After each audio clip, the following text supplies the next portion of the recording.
कृष्णदास कविराज गोस्वामी की, श्रील प्रभुपाद की और प्रेम। हरे Krishna.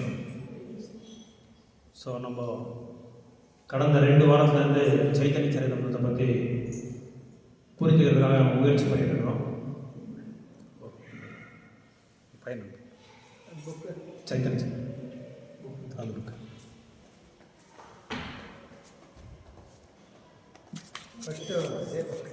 First క్యాండర్ first 3 division. So Chaitanya சரிதாமிரத்தை வந்து 3 பாகமாக பிரிச்சிருக்காங்க. ஆதிலீலா, அந்தியலீலா, மத்தியலீலா, அந்தியலீலா. ஸோ நம்ம இன்றைக்கி ரொம்ப விசேஷமான நாள். சைத்தன்ய சரிதாமிரதம் வந்து ஃபஸ்ட்டு ஸ்லோக்கா நம்ம வந்து இன்றைக்கி படிச்சுட்டு அதுக்கப்புறமா நம்ம விளக்கத்தை நம்ம பார்க்கலாம். First, second, third, fourth shloka பார்க்கலாம். ஸோ சைத்தன்ய சரிதை ஃபஸ்ட்டு இது புரிஞ்சுக்க, இது புரிய இந்த சைத்தன்ய சரிதாமிரத்துக்கு போகிறதுக்கு முன்னாடி நம்ம புரிஞ்சிக்க வேண்டிய முக்கியமான விஷயம் என்னென்னா, எப்படி இந்த கௌடி சம்பிரதாயம் வந்தது, நம்ம சம்பிரதாயத்துக்கு பேர் என்ன, ஏன் கௌடியா சம்பிரதாயம் சொல்லி நம்ம கூப்பிடுறோம், எதுக்காக இந்த சம்பிரதாயம் வந்து இந்த அளவுக்கு பரவலாக வெஸ்ட் பெங்காலில் வந்து, ஒரிசாவில், இந்த மாதிரி பல மாநிலத்தில் வந்து ரொம்ப விசேஷமாக வந்து கடைப்பிடிச்சிருக்காங்கன்றது நம்ம புரிஞ்சுக்கலாம் முதல்ல. ஸோ கௌடிய சம்பிரதாயத்தோட முக்கியாம்சம், சிக்னிஃபிகன்ஸ் ஆஃப் கௌடிய சம்பிரதாயம். ஸோ நம்ம சைத்தன்ய மகாபிரபுவுக்கு முன்னாடி கொஞ்சம் போனால், பின்னாடி போனால் மாதவேந்திர புரியன்னு சொல்லி ஒரு பெரிய ஆச்சாரியர் நம்ம மத்த சம்பிரதாயத்தில் வந்து என்ன சொல்கிறது, மத்த சம்பிரதாயத்தில் நம்ம உடுப்பி மட்டம், அஷ்டமட்டம் சொல்லி இருக்குது. அங்கே அந்த அஷ்டமட்டத்தில் வந்து ஸ்ரீ மத்வாச்சாரியா என்ன பண்ணாருன்னா 8 மட்டத்தை வந்து ஸ்தாபனை பண்ணார். அந்த 8 மட்டத்தில் 2 வருஷம் வந்து ஒரு மட்டத்துக்காரங்க வந்து கிருஷ்ணரை வந்து வழிபடணும். இதுதான் அங்கே வந்து ஒரு ரூல், ஒரு நியமம். அப்படி இந்த சம்பிரதாயத்தில் வந்தவர் தான் ஸ்ரீமான் அபய சரணாரவிந்த மாதவேந்திர புரி. ஸோ இப்படி மாதவேந்திர புரி வந்து பல காலமாக கௌடி சம்பிரதாயத்தை, வைஷ்ணவ சம்பிரதாயத்தை வந்து பரவலாக வந்து பிரச்சாரம் பண்ணிட்டு இருக்காரு. அப்போது என்னாச்சுன்னா, மத்வ சம்பிரதாயத்தை மாதவேந்திர புரி என்ன பண்ணாங்க, இங்கே அந்த மாதவேந்திர புரியிலேருந்து ஒரு கிளை வந்து இந்த பக்கம் வந்து ஒரு கிளை வந்து ஸ்டார்ட் ஆகுது, ஒரு பிரான்ச் வந்து செப்பரேட் ஆகுது. இது ஆக்சுவலாக நம்ம மத்வ சம்பிரதாயத்தில் ஒரு கிளை தான் இது கௌடிய சம்பிரதாயம். மத்வ சம்பிரதாயத்தில் ஒரு கிளைன்றதை நம்ம நல்லா புரிஞ்சுக்கணும். நம்ம கூட நம்ம சம்பிரதாயத்து பேர் என்ன, கௌடியா, பிரம்மா மத்வா கௌடிய சம்பிரதாயம். அதாவது பிரம்மாவே வழிபடின சம்பிரதாயம் இது. அதை வந்து அப்படியே மத்வாச்சாரியர் வந்து வழிபட்டார். ஸோ மத்வாச்சாரியர் மாதவேந்திர புரிக்கு வந்து 2 சீடர்கள் இருந்தார். ஒருத்தர் வந்து ஈஸ்வரபுரி, இன்னொருத்தர் இருந்தார். இந்த ஈஸ்வரபுரியோட சீடர் தான் சைத்தன்ய மகாபிரபு. ஸோ சைத்தன்ய மகாபிரபு தன்னோட பால்ய லீலைகள்லாம் முடித்து, தன்னோட கல்வியெல்லாம் முடித்து, குருகுலத்தெல்லாம் முடித்த பிறகு ஈஸ்வரபுரியை வந்து சந்திக்கிறாரு. அப்போ தான் வந்து நம்ம சம்பிரதாயம் வந்து தொடங்குது. ஸோ மாதவேந்திரபுரி தொடங்கி இவருக்கு ஈஸ்வரபுரி. ஸோ ஈஸ்வரபுரிக்கு வந்து அந்த சம்பிரதாயத்தை வந்து பரவலாக வந்து பிரச்சாரம் பண்ண அவருக்கு ஆக்ஞை கொடுக்குறாரு, அந்த உத்தரவு கொடுக்குறாரு. அப்படி கொடுக்கும்போது சைத்தன்ய மகாபிரபு வந்து அவரை வந்து குருவாக ஏற்றிக்கிறாரு. அப்போ சைத்தன்ய மகாபிரபுவோட முக்கியமான ஒரு சிஷ்யர் யாருன்னா ஸ்வரூப் தாமோதர் மகாராஜன் சொல்லி ஒரு பேர். அவர் பேர் ஸ்வரூப் தாமோதர் கோசாமி. அதாவது ஸ்வரூப் தாமோதர் கோசாமி வந்து பகவான் சைத்தன்ய மகாபிரபு பற்றி அவருக்கு ஆழமாக அவர் ஒருத்தர் மட்டும்தான் தெரியும். அவரை பற்றி, மகாபிரபு பற்றி, அவரோட மூட் என்ன, அவரோட மிஷன் என்ன, அவரோட மனோபாவம் என்ன, அவரோட தத்துவம் என்ன, எதுக்காக சைத்தன்ய மகாபிரபு வந்திருக்காரு. சொல்லப்போனால் ஸ்வரூப் தாமோதர் கோசாமினால தான் நமக்கு சைத்தன்ய சரிதாமிரத்தோட ஃபுல்லு சம்பூர்ணமான லீலைகள் வந்து அங்கேருந்து அவர் தான் எல்லாம் அந்த இது கொடுத்த அறிவுரைகள்லாம் கொடுக்குறாங்க எழுதுறதுக்காக. அப்போ ஸ்வரூப் தாமோதர் கோசாமிக்கு வந்து 2 சீடர்களை வந்து ஏற்றிக்கிறார் அவர், ஸ்ரீல ரூப கோசாமி, ஸ்ரீல சனாதன கோசாமி. நான் எதுக்காக இதெல்லாம் சொல்லிட்டு வரேன்னா, எப்படி நம்ம சம்பிரதாயம் வந்து தோணுனது, ஏன்னா நம்ம சம்பிரதாயத்தை பற்றி நம்ம தெரியாமையே நம்ம வந்து கடைப்பிடிக்கிறது வந்து ரொம்ப இதாக இருக்கும். அது வந்து மீனிங், அவரோட அர்த்தம் இருக்காது. அதனால தான் மாதவேந்திர புரி, ஈஸ்வரபுரியிலேருந்து சைத்தன்ய மகாபிரபு, சைத்தன்ய மகாபிரபுலேருந்து ஸ்வரூப் தாமோதர் கோசாமி. ஸ்வரூப் தாமோதர் கோசாமி வந்து அசிஸ்டன்ட், பர்சனல் அசிஸ்டன்ட் அவருக்கு. இப்போ நம்ம பிரதான மந்திரி எப்படி இருப்பாங்க, பிரதான மந்திரிக்கு ஒரு க்ளோஸ் அசிஸ்டன்ட் ஒருத்தர் இருப்பார், பர்சனல் செக்ரட்டரி. அந்த மாதிரி சைத்தன்ய மகாபிரபு ஸ்வரூப் தாமோதர் கோசாமி கேட்காம எங்கேயும் அங்கே ஃபைலே போகாது. ஒரு தடவை உதாரணத்துக்கு பகவானை பற்றி ஒரு சின்னதாக ஒரு வியாக்கியானம் கொடுத்துட்டு அதை போய் மகாபிரபு கொடுக்க போனார் ஒரு பக்தர். அது உடனே மகாபிரபு என்ன சொன்னார், நீங்கள் அங்கே போய் முதல்ல கொடுத்துட்டு அதுக்கப்புறமா என்கிட்ட வாங்கன்னு சொன்னார். அதாவது ஸ்வரூப் தாமோதர சுவாமி கிட்ட அது அவர் பார்த்து செக் பண்ணி வெரிஃபை பண்ண பிறகு அதுக்கப்புறமா அவர்கிட்ட தான் போகணும். அந்த அளவுக்கு வந்து ஸ்வரூப் தாமோதர கோஸ்வாமி வந்து ரொம்ப நெருங்கிய ஒரு பக்தர் சைத்தன்ய மகாபிரபுக்கு. ஸோ அப்புறம் அவர் பார்த்துட்டு இதெல்லாம் நிறைய வந்து கல்பனா இதெல்லாம் நிறைய இருக்குது, நல்ல கற்பனை பண்ணி நிறைய எழுதிருக்கீங்க, இப்படியெல்லாம் இருந்தாச்சா மகாபிரபு ஏற்றுக்க மாட்டார், நீங்கள் இன்னும் கொஞ்சம் நிறைய வந்து பக்தர்கள் கூட சாங்கித்யம் எடுத்துக்கோங்க, பக்தர் கூட சாங்கித்யம் எடுத்துக்கிட்டு அதுக்கப்புறமா நீங்கள் எழுத ஆரம்பிங்கன்னு சொல்லி அவர் அமைச்சிடுறாரு. அதாவது ஸ்வரூப் தாமோதர கோஸ்வாமியோட இது இல்லைன்னா என்ஓசி இல்லைன்னா மகாபிரபு கிட்ட போக முடியாதுன்றது இங்கே சொல்ல வரேன். அப்போது இவருக்கு 2 சீடர்கள் வந்து ஸ்ரீல ரூப கோஸ்வாமி, ஸ்ரீல சனாதன கோஸ்வாமி. இவங்க 2 பேரும் வந்து சகோதரர்கள். ஸோ சனாதன கோஸ்வாமி, ஸ்ரீல ரூப கோஸ்வாமி ரூபானுகோன்னு சொல்லி சொல்லுவோம் நம்ம கௌடிய சம்பிரதாயத்தை. ரூபா அனு அப்படின்னா ரூபா கோஸ்வாமியை நம்ம ஃபாலோ பண்ணுறோம். ரூப கோஸ்வாமியை நம்ம ஃபாலோ பண்ணுறதுனால தான் நம்ம ரூபானுகோ. அதான் பிரபுபாதர் வந்து ரூப கோஸ்வாமியோட இந்த ஃபுட் ஸ்டெப்ஸ் எப்படி இருக்கோ அதை கரெக்டாக வந்து ஃபாலோ பண்ணிட்டு இருக்காங்க. ஸோ ரூப கோஸ்வாமி, சனாதன கோஸ்வாமி அவங்க என்ன பண்ணாங்க, அவங்களோட சீடர்களை பற்றி அப்படியே கீழே வருது. அவரோட சீடர் தான் கிருஷ்ணதாஸ் கவிராஜ் கோஸ்வாமி. ஆக்சுவலாக இவர் பேர் வந்து கிருஷ்ணதாஸ் கோஸ்வாமி தான். ஆனால் இவர் கவிராஜ் ஒரு பட்டத்தை கொடுத்தாரு. ஏன் இந்த பட்டத்தை கொடுத்தாருன்னா, இவர் தான் கவிதைக்கு வந்து ராஜா. என்ன கவிதை அது, பகவானை பற்றி வியாக்கியானம் கொடுக்குறதுல இவர் ராஜான்னு சொல்லி இவருக்கு கவிராஜான்னு சொல்லி ஒரு பட்டத்தை கொடுத்தார், கிருஷ்ணதாஸ் கவிராஜ் கோஸ்வாமி. ஸோ கிருஷ்ணதாஸ் கவிராஜ் கோஸ்வாமி வந்து ஆக்சுவலாக நீங்கள் எல்லாரும் பார்த்துருப்பீங்க, பிரபுவெல்லாம் போயிருப்பாங்க 2 பேரும். காட்வான்ற ஒரு இடம் மாயாப்பூரில், காட்வா ரொம்ப ஒரு என்ன ப்ராமினன்ட் பிளேஸ், வெரி கௌடிய சம்பிரதாயத்துக்கு நம்மளோட லீனியேஜுக்கு நம்மளோட பரம்பரைக்கு வந்து ரொம்ப ரொம்ப முக்கியமான ஒரு இடம் இது காட்வா. நீங்கள் போயிருக்கீங்க இல்லை மாதிரி மாயாப்பூர், அந்த எல்லாரும் போயிருப்பாங்க. நீங்கள் மாயாப்பூர் போயிருக்கிறவங்களாம் இங்கே போயிருப்பாங்க. இங்கே முக்கியத்துவம் என்னென்னா காட்வாவில் தான் சைத்தன்ய மகாபிரபு சன்னியாசம் எடுத்தார். சன்னியாசம் எடுத்துட்டு நம்ம பக்தர்கள் அங்கே போனாலே அங்கே உருள் சேவை பண்ணுவாங்க. அந்த மகாபிரபு வந்து ஸ்பர்ஷ பண்ண இடம் அது, அதனால் அந்த இடம் எல்லாமே உருள் சேவை பண்ணிட்டு தான் வருவாங்க அங்கே அந்த இடத்துல. ஸோ அதனால் அந்த காட்வான்ற இடத்துல வந்து சாந்து காசியான்னு சொல்லி உங்களுக்கு எல்லாம் தெரியும். அவங்க 2 பேர் வந்து அங்கே வந்து 2 பேரும் மீட் ஆகுறாங்க. 2 பேரும் மீட் ஆகி அந்த சண்டை சச்சரவெல்லாம் முடித்த பிறகு அவங்க 2 பேரோட ஒரு இம்பார்ட்டன்ஸ் அங்கே இருக்குது அந்த காட்வா இடத்துல. ஸோ இங்கே இந்த இடத்துல தான் இவர் தோன்றினார், கிருஷ்ணதாஸ் கவிராஜ் கோஸ்வாமி தோன்றின இடம் இது காட்வா, நவதீப்பில்.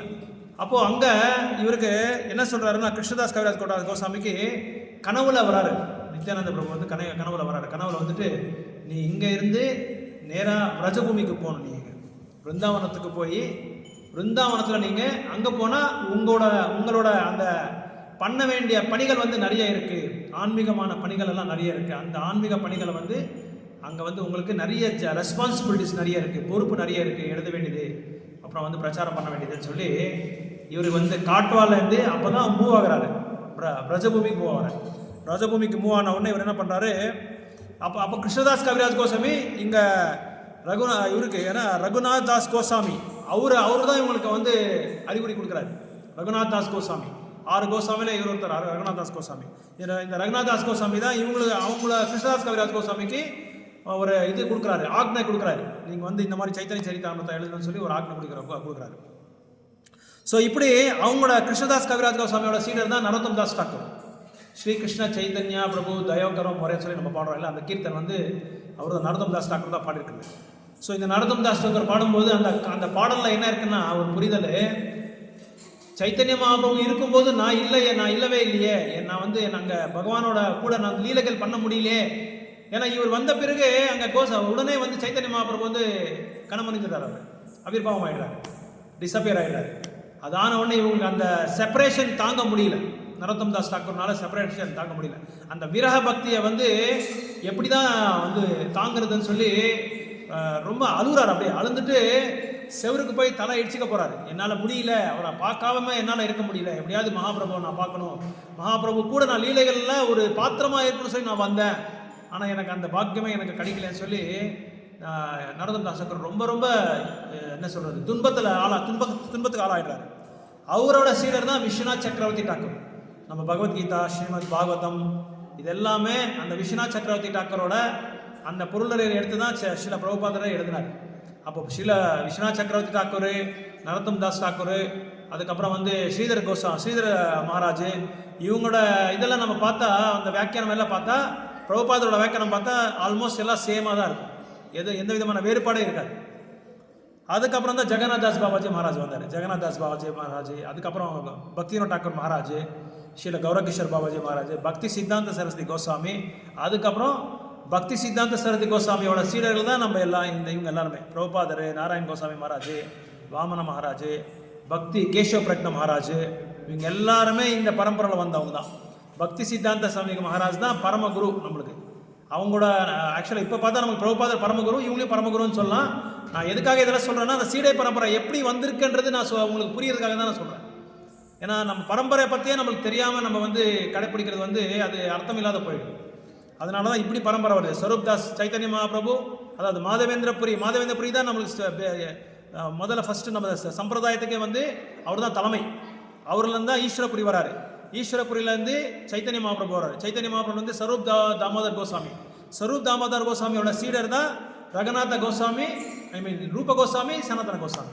அவரோட சீடர் ரகுநாத கோஸ்வாமி. ரகுநாத கோஸ்வாமி சீடர் கிருஷ்ணதாஸ் கவிராஜ் கோஸ்வாமி. கிருஷ்ணதாஸ் கவிராஜ் கோஸ்வாமியோட சீடர் நரோத்தம் தாஸ் டாக்கூர். நரோத்தம் தாஸ் டாக்கூரோட சீடர் விஸ்வநாத் சக்கரவர்த்தி டாக்கூர்.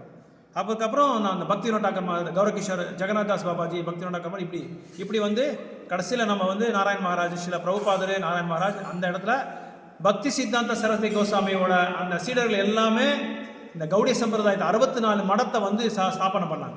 ஸ்ரீல பக்தி சித்தாந்த மகாராஜ் அந்த மடத்தை தான் இப்போ எல்லாருமே உலகம் ஃபுல்லாக வந்து பிரச்சாரம் பண்ணிட்டு இருக்காரு. அந்த ஒரு இயக்கத்தை தான் பிரபுபாத் என்ன பண்ணார், அந்தர்ஜாத்திய கிருஷ்ண சைத்தன்ய சங்கம்னு சொல்லி அவர் ஒரு இயக்கத்தை வந்து வெளிநாட்டுக்கு போய் அது வந்து ஸ்தாபனை பண்ணார். ஸோ இவ்வளோ தான் நம்மளுக்கு அந்த இதுக்கு இருக்கிற ஒரு சிமிலாரிட்டிஸ், அவ்வளோதான். ஸோ இப்படி தான் நம்ம லீனியேஜ் வருது. இது என்னென்ன பகவத்கீதைக்கு கனெக்ஷன் ஆயிருக்கு. இந்த லீனியேஜ் வந்து கிருஷ்ணாவே வந்து பகவான் 4வது அத்தியாயத்தில் சொல்லியிருக்காரு. 4வது அத்தியாயத்தில் இந்த விஞ்ஞானத்தை வந்து நான் ஆல்ரெடி வந்து யாருக்கு சொன்னேன், சூரிய பகவானுக்கு நான் சொல்லிட்டேன். ஸோ சூரிய பகவானுக்கு சொன்ன பிறகு என்னாச்சு, அவர் வந்து மனுக்கு சொல்கிறாரு, மனு வந்து இக்ஷ்வாக்கு சொல்கிறாரு. இந்த மாதிரி நடுவில் என்னாச்சு, இந்த சீடை பரம்பரை வந்து கட் ஆயிடுச்சு. யாருமே இல்லாத இந்த சீடை பரம்பரை வந்து வெளியே வந்து இது வந்து என்ன சொல்கிறது, பிரச்சாரம் பண்ணாமல் அப்படியே ஸ்டாப் ஆகிடுச்சு, தடை ஆயிடுச்சுன்னு சொல்லும்போது, அப்போது அதுக்கப்புறமா தான் 5000 வருடங்கள் முன்னாடி அர்ஜுனர் மாதிரி ஒரு இது என்ன சொல்கிறது, ஒரு ஸ்நேகிதர், ஒரு பக்தர் எனக்கு கிடைச்சாரு. அதனால தான் மறுபடியும் அந்த குரு சிஷ்ய பரம்பரை வந்து கண்டினியூ பண்ணுறதுக்காக, தொடங்குறதுக்காக நான் அவருக்கு வந்து இது உபதேசம் பண்ணிட்டு இருக்கிறேன் நான் சொல்லி பகவத்கீதையில் 4வது அத்தியாயத்தில் சொல்கிறாங்க. அந்த குரு சிஷ்ய பரம்பரை பற்றி ஃபஸ்ட்டு செகண்ட் ஸ்லோகம்லாம் ஃபுல்லாக விளக்கம் கொடுக்குறாரு கிருஷ்ணா. ஸோ இப்படி ஏன்னா குரு சிஷ்ய பரம்பரை பற்றி நம்மளுக்கு தெரியாமையே நம்ம வந்து இதை வந்து அத்தியாயனம் பண்ணக்கூடாது. யாரோ ஒருத்தர் சொல்கிறது நம்ம வந்து கேட்கக்கூடாது. ஏன்னா அது என்ன ஆகுதுன்னா கல்பனை ஆகிடும். அவங்க மனசுக்கு தகுந்த மாதிரி அவங்க கல்பனை பண்ணி சொல்லுவாங்க, இமேஜினேஷன் பண்ணி சொல்லுவாங்க. ஸோ இப்படி சைத்தன்ய சரிதாமிரதோட லீனியேஜ் ஃபஸ்ட்டு நம்ம புரியுது. ஏன்னா சைத்தன்ய சரிதாமிரதம் வந்து நம்ம தொடங்குறதுக்கு முன்னாடி இந்த பரம்பரை தெரியாமல் நம்ம பண்ணக்கூடாது, தெரியாமல் நம்ம முன்னாடி போகக்கூடாது. ஸோ இன்னொன்று முக்கியமாக சொல்லணும்னா, சைத்தன்ய சரிதாமிரதம் வந்து யார் வேணாலும் கேட்கலாம். எப்பேற்பட்ட தொடர்ந்து இது பிராரம்ப திசையில் இருக்கிற பக்தர்கள் கூட கேட்கலாம். ஏன்னா இது என்னன்னா முக்கியமாக இதை எதை பற்றி வந்து சொல்லுதுன்னா, பகவானுக்கும் பக்தர்களுக்கும் இருக்கிற அந்த உறவு எப்பேற்பட்ட உறவுன்றது சொல்லுது. முக்கியமாக மகாபிரபுவோட தத்துவத்தை பற்றி சொல்கிறாங்க. மகாபிரபுவோட ஆதிலீலா பார்த்தா பகவானோட பால்ய லீலைகள். சைத்தன்ய மகாபிரபு என்ன லீலைகள் பண்ணியிருக்காங்கன்னா, கிருஷ்ணா என்னென்ன லீலைகள் பண்ணியிருக்காரோ இதில் துவாபர யுகத்தில் அந்த லீலைகள் எல்லாமே சைத்தன்ய மகாபிரபு கண்டினியூ பண்ணுறாரு. மண் எடுத்து இதை என்ன சொல்கிறது, பிரம்மாண்ட காட்டில் நம்ம பார்த்துருக்கோம் விருந்தாவனத்தை, அந்த மண் எடுத்து சாப்பிட்றது, யசோதமாயா கூப்பிடுறது, இது எல்லாமே அதில் இருக்குது. அதே மாதிரி ஒரு திருட வந்து எடுத்துகிட்டு போயிடுறாரு, இவரை கிருஷ்ணா எடுத்துகிட்டு போயிடுறாரு இல்லையா நம்ம விருந்தாவனில். அப்போ அவர் எவ்வளோ தூரம் போனாலும் சுற்றி அது அவங்க வீட்டுக்கிட்டே வராங்க. அதே மாதிரி மகாபிரபுவும் எடுத்துகிட்டு போகிறார் ஒரு திருட. அவரு சுற்றி திரும்பி எங்கே வர்றாரு, ஜெகநாத் மிஸ்ரா எங்கே இருக்காரோ, சச்சி மாதா எங்கே இருக்காரோ அதே இடத்துல வர்றாரு. ஜெகநாத் மிஸ்ரா வந்து மகாபிரபுவோட அப்பா பேர், சச்சி மாதா வந்து மகாபிரபுவோட தாய் பேர். இங்கே சைத்தன்ய மகாபிரபு இங்கே பார்க்கலாம். நீங்கள் கிருஷ்ணர் பக்கத்தில் இருக்கிறது தான் சைத்தன்ய மகாபிரபு. யாராவது புதுசாக வந்திருந்தால் அவங்க வந்து தெரிஞ்சுக்கோங்க. சைத்தன்ய மகாபிரபு இவர் தான். உங்களுக்கு ரைட்டில் ஃபஸ்ட் இருக்கிறது அவங்க தான் சைத்தன்ய மகாபிரபு. ஸோ அவங்க வந்து ராதாகிருஷ்ணா, அந்த பக்கம் வந்து யோகமாயா, இந்த பக்கம் வந்து கோபேஸ்வர் மகாதேவ். ஸோ கோபேஸ்வர் மகாதேவ் எப்படி வந்தாங்கன்னு சொல்லி உங்களுக்கு ஒரு சின்னதாக ஒரு விளக்கத்தை கொடுக்குறேன். இந்த விருந்தாவனத்தில் வந்து ரசபூமின்னு சொல்லி ஒரு இடம் இருக்குது.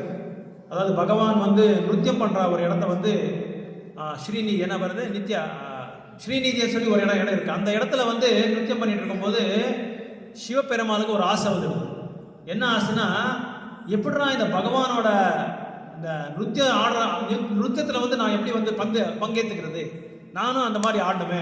சிவபெருமானுக்கு பகவான் கிருஷ்ணர் எங்கே இருக்காரோ அவங்க அந்த எல்லா இடத்துலையும் சிவபெருமான் இருப்பார். எல்லா இடத்துலையும் நீங்கள் எந்த ஒரு கஷேத்திரத்துக்கு போனால் கூட, இப்போ வந்து நான் சார்தாம் யாத்திரைக்கு நம்ம போனால் அங்கே வந்து என்ன மேலே கேதார்நாத் இருக்குது, கீழே பத்ரிநாத் இருக்குது. ஆக்சுவலாக கீழே வந்து சிவபெருமாள் தான் இருந்தது. பத்ரிநாத் வந்ததுனால அவரோட இடம் ஒதுக்கி கொடுத்துட்டார். அவருக்கு நான் அங்கே போயிடுறேன், நீங்கள் இங்கே இருக்கேன்னு சொல்லி ஒதுக்கி கொடுத்துட்டார். ஆக்சுவலாக கீழே வந்து இவர் தான் சிவபெருமாள் தான் இருந்தது. இவர் வந்ததுனால அவர் என்ன பண்ணார், மேலே போயிட்டார். அதாவது ஒரு சேத்திரத்தோட பாதுகாப்பு ஃபுல்லாக இவரோட கண்ட்ரோலில் தான் இருக்கும், சிவபெருமானோட கண்ட்ரோலில் தான் இருக்கும். அந்த சேத்திரத்தை வந்து எந்த விதமான ஒரு என்ன சொல்கிறது எந்த விதமான டேமேஜ் ஆகக்கூடாது சேத்திரத்துக்கு. அதை வந்து பாதுகாப்பு பண்ணுற ஒரு பொறுப்பு வந்து இவர் ஏற்றிக்கிறார், சிவபெருமான் ஏற்றிக்கிறார். அப்போ விருந்தாவனத்தில் என்ன பண்ணார் இவர் சிவபெருமாள் அந்த ராசலீல நடக்கிற டைமில் உள்ளே போகிறாரு. அந்த நிருத்தியம் பண்ணும்போது உள்ளே போகிறதுக்கு முன்னாடி அங்கே செக்யூரிட்டி மாதிரி ஒருத்தர் இருப்பாங்க, கோபியர்கள்லாம் நின்றுட்டு இருப்பாங்க. கோபியர்கள் எங்கே போகிற, நீ யார் நீ சொல்கிறாரு. சிவபெருமாளே கேட்குறாங்க என்ன யாருன்னு சொல்லி ஏகவசனமாக கேட்குறாங்க. கோபியருக்கு அந்த அளவுக்கு தூய்மையான பக்தி இருக்குது. எங்கே போகிறீங்க, நீங்கள் யார்கிட்ட போய் எங்கே போகிறீங்க, உள்ளெல்லாம் உங்களுக்கு இடம் கிடையாது, கோபியர்கள் மட்டும்தான் அங்கே இடம், நீங்களாம் பண்ண முடியாது அப்படின்னு சொல்லி அவருக்கு சிவபெருமானுக்கு சொன்னால், இல்லை எப்படியாவது நான் பகவான் கூட நான் வந்து இந்த மாதிரி நிருத்தியம் ஆடணும்னு சொல்லி ரொம்ப நாளாக எனக்கு அந்த இது இருக்குது, அந்த ஆசை இருக்குது, அந்த ஆசையை நீங்கள் வந்து நிறைவேற்றணும், எப்படியாவது எனக்கு என்ன நீங்கள் எது கொடுத்தாலும் சரி, என்ன பண்ணணும் எங்கன்னா சரி, எந்த விதமான பனிஷ்மெண்ட் கொடுத்தாலும் சரி, எப்பேற்பட்ட எனக்கு ஒரு என்ன சொல்கிறது கஷ்டமான ஒரு நிலையை எனக்கு உருவாக்கினா கூட நான் வந்து எப்படியாவது அவர் கூட நான் ஆடணும் சொல்லி ஒரு ஆசை, ஒரு டெஸ்பரேட்டாக கேட்குறாரு. அவர் ரொம்ப கெஞ்சி கேட்குறாரு. அப்போ தான் ஒரு கோபியர் வந்து என்ன பண்ணுறாரு, அவரை சிவபெருமானை வந்து கோபியராக மாற்றுறாரு. அந்த கோபி மாதிரி உருவத்தை அவருக்கு கொடுக்குறாங்க. அப்போ தான் அவர் கோபேஸ்வர் மகாதேவா இந்த பேரில் வந்து திகழ்ந்து அவர் அந்த நிருத்தியலீலையில் வந்து இது பண்ணுறாரு, பங்கேற்றுக்கிறாரு, பார்ட்டிசிபேட் பண்ணுறாரு. இப்படி தான் கோபேஸ்வர் மகாதேவா வந்தார்.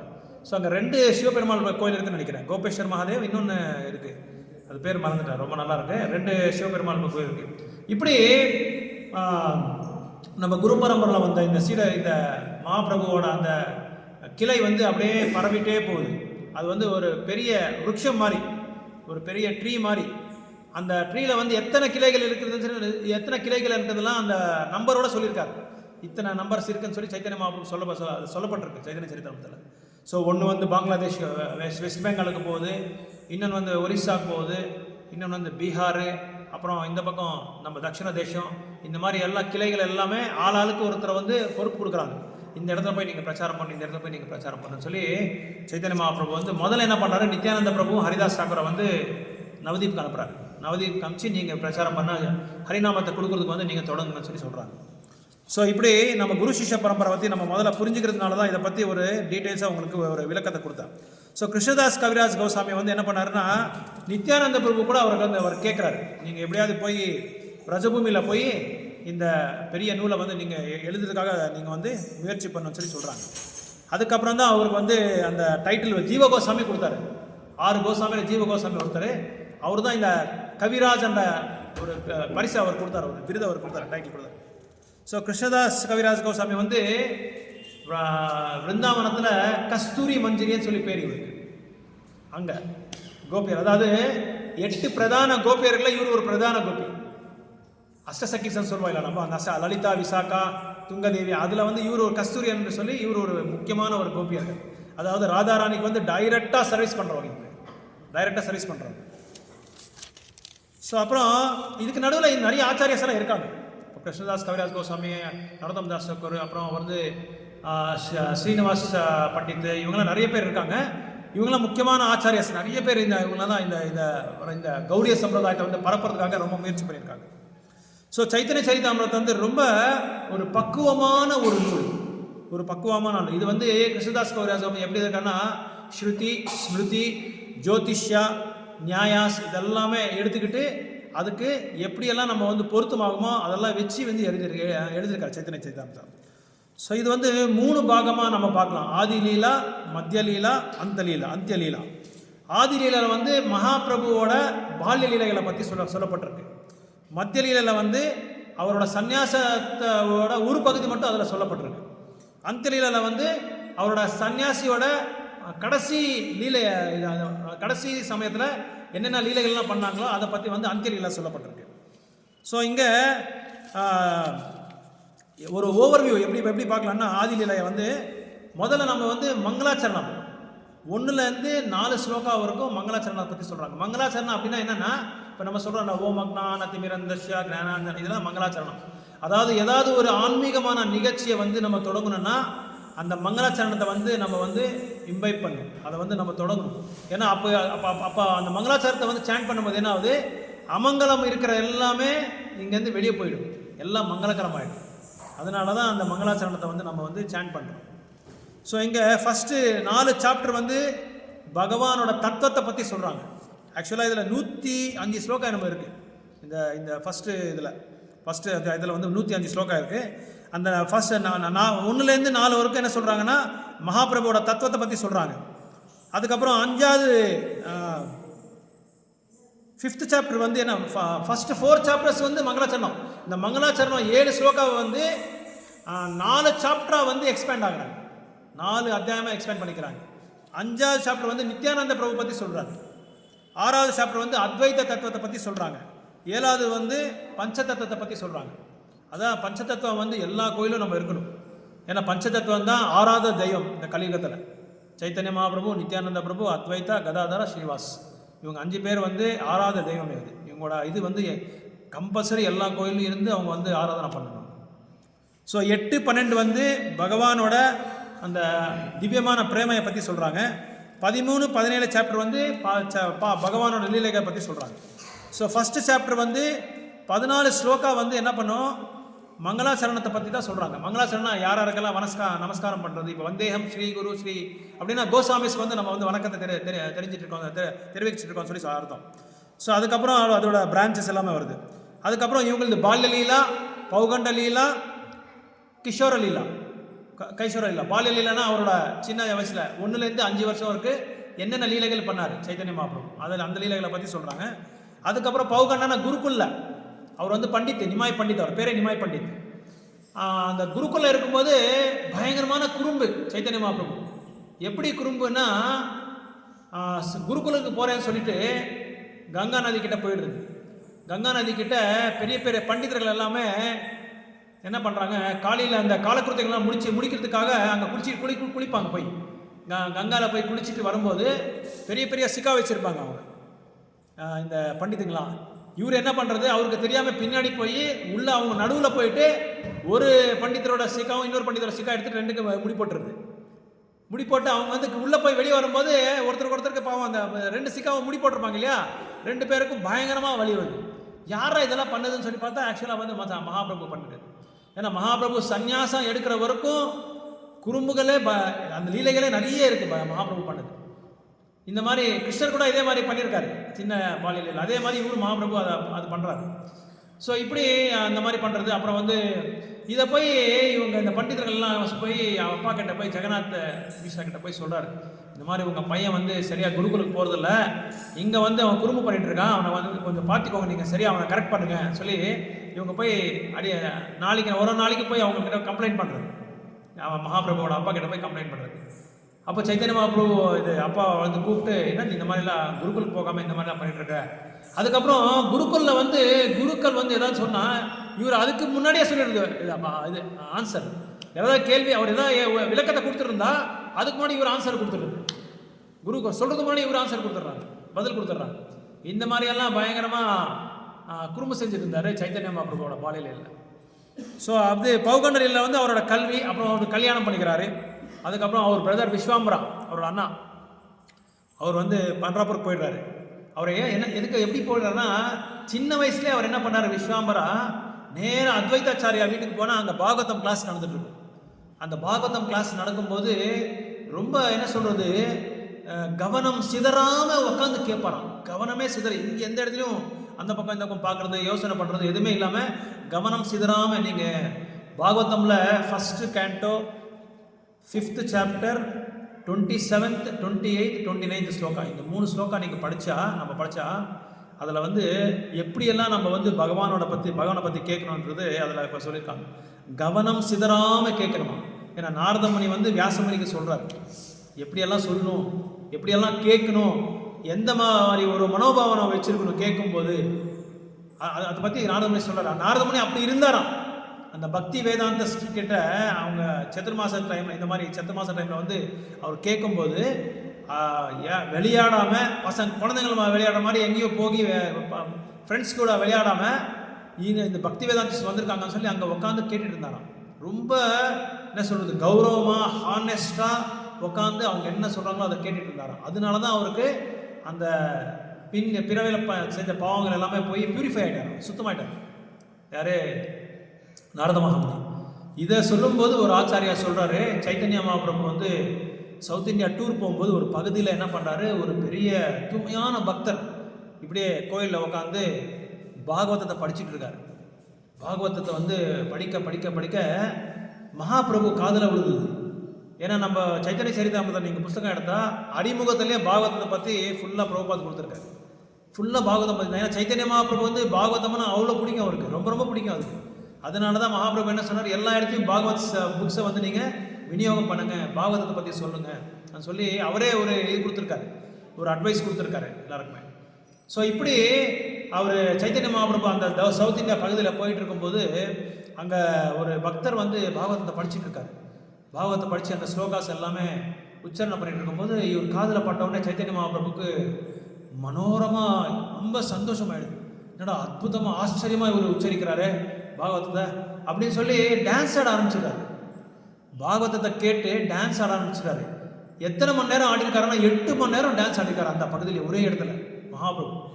அதை கேட்க கேட்க பாகவதம் கேட்க கேட்க 8 மணி நேரம் டான்ஸ் ஆடி அந்த பாகவதத்தை அவர் கூட இவர் ரிசைட் பண்ணிட்டு இருக்காரு. அப்படியே அந்த ஸ்லோகாஸ் எல்லாம் ரிசைட் பண்ணிட்டு இருக்காரு. அவ்வளோ அந்த அளவுக்கு பாகவதம்னா சைத்தன்ய மகாபிரபுக்கு அவ்வளோ பிரியம். அதுக்கப்புறம் அவர் என்ன பண்ணார், அந்த பக்தர் வந்து வெளியே வந்து பார்த்தா மகாபிரபு டான்ஸ் பண்ணிட்டு இருக்காரு. அவங்க காலில் போய் விழுந்து மன்னிப்பு கேட்டாராம். என்னை மன்னிச்சிடுங்க, நீங்கள் வந்திருக்கதே எனக்கு தெரியாது, நான் ஏதோ இந்த பாகவதமில் ரொம்ப ஆழமாக லீனமாயிட்டேன், என் மறந்துட்டேன் நான், என்னை மன்னிச்சிருங்க தயவுசெய்து அப்படின்னு சொல்லி சைத்தன்ய மகாபிரபு சொல்லும் போது, அப்போ சைத்தன்ய மகாபிரபு அவரை கட்டியாக ஆலிங்கனம் பண்ணிக்கிறார். கட்டியாக கட்டி பிடிச்சிட்டு இனிமேல் நீங்கள் இந்த பாகவதத்துக்கு நீங்கள் தான் ஆச்சாரியான்னு சொல்லி அவருக்கு பாகவத ஆச்சாரியான்னு சொல்லி பேர் கொடுக்குறாரு.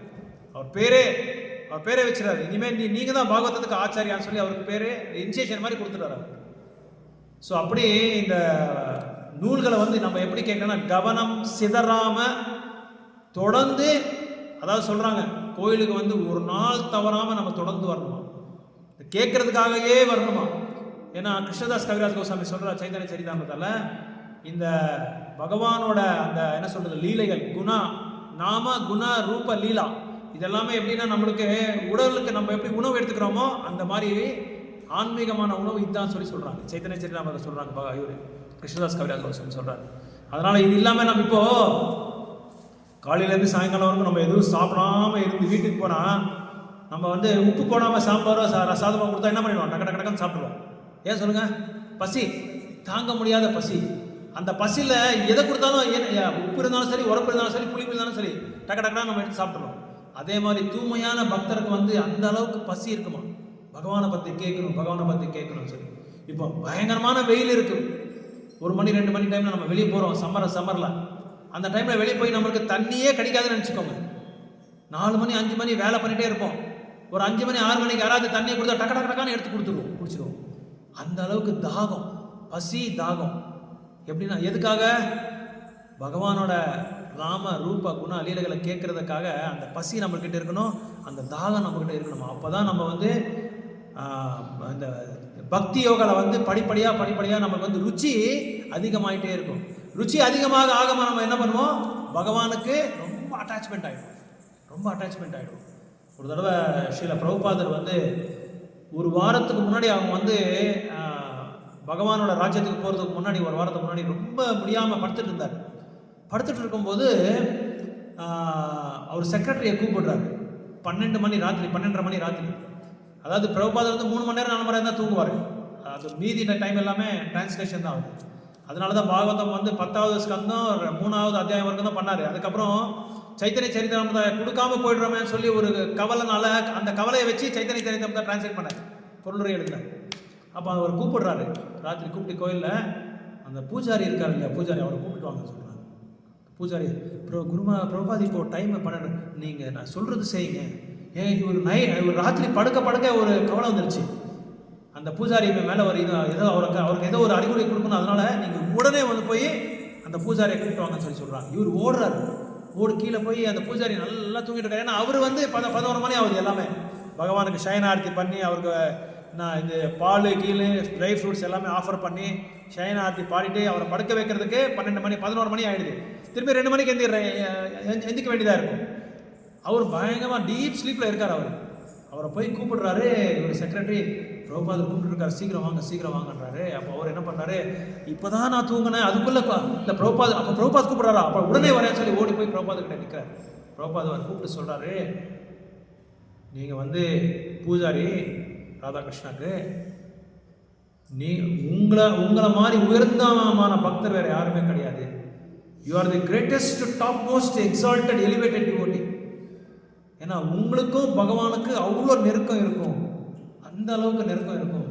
அதான் நீங்கள் பாருங்கள், நம்ம எந்த கோயிலில் அவ்வளோதான் பூஜாரிங்க வந்து அந்த சேவைக்கு அந்த டைமு கரெக்டாக போய் டான் நிற்பாங்க. ஏன்னா அந்த ரிலேஷன்ஷிப், அந்த உறவு வந்து அந்த அளவுக்கு பாண்டிங் ஆகிடும். அவங்களால வேறு எந்த சேவை சொல்லணும்னு அவங்களால லேட் பண்ண அவங்களால தாங்க முடியாது. எதுவும் டிலே பண்ண மாட்டாங்க, டைம் கரெக்டாக போயிடுவாங்க. தூய்மையான பக்தரானா அந்த டைம் கரெக்டாக போய் அதை என்ன செய்யணுமோ அந்த சேவை கரெக்டாக செஞ்சுடுவாங்க. அதனால ஸ்ரீல பிரபுபாத் சொன்ன டிடி வர்ஷிப், விக்கிரகாராதனை வந்து விக்கிரகாராதனை, அப்புறம் வந்து ஸ்ரீமத் பாகவதம் சிரவணம் பண்ணுறது, இது 2 வந்து it plays a very major role in bhakti தொண்டில் வந்து உயர்ந்தமான சேவை எதுன்னா இந்த பகவானுக்கு விக்கிரகாராதனை பண்ணுறது. ஏன்னா பகவானை வந்து நேரடியாக நம்ம வந்து ஏற்றிக்க முடியாது. பகவானை நேரடியாக நம்ம ஏற்றிக்கிறதுக்கான ஒரு தகுதி நம்ம கிட்ட இல்லை. அதனால தான் பிரம்ம சமயத்தில் சொல்றாங்க, பிரேமாஞ்சன சுரித பக்தி விலோச்சனேனா சந்த சதைவ ஹிருதயேஷு விலோகயந்தி எம் சியாம சுந்தரம் குணஸ்வரூபம் கோவிந்தமாதி புருஷம் தமஹம் பஜாமின்னு சொல்றாரு. பிரேமா அஞ்சனம் அப்படின்னா ஆயின்மெண்ட், அஞ்சனம்னா ஆயின்மெண்ட். ஸோ நம்ம கண்ணுக்கு வந்து காமான்ற ஆயின்மெண்ட் நம்ம கிட்ட இருக்கு, அதனால நம்ம பகவானை வந்து பார்க்க முடியாது.